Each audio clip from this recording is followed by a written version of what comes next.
Diqqat xalq tezkor xabar. Bugun O'zbekistonning 5 ta hududida chang to'zon kuzatiladi. Bugun 31-iyul kuni O'zbekistonning ayrim hududlarida kuchli shamol esib chang to'zon kuzatilishi mumkin. Bu haqda O'zgidromet xabar bermoqda. Ma'lum qilinishicha, bugun kunduzi Qoraqalpog'iston Respublikasi, Buxoro, Navoiy, Qashqadaryo va Surxondaryo viloyatlarining ba'zi joylarida shamol tezligi 13-18 metr sekundgacha kuchayadi. Ayrim hududlarda chang to'zonlar kuzatilishi mumkin.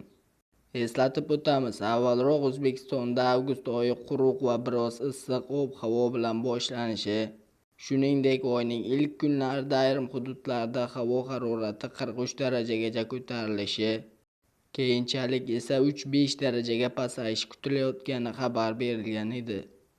Sizga yetkazmoqchi bo'lgan xabarimiz shulardan iborat edi. O'zingiz o'zgalar hayotiga befarq bo'lmang. Xayr, salomat bo'ling.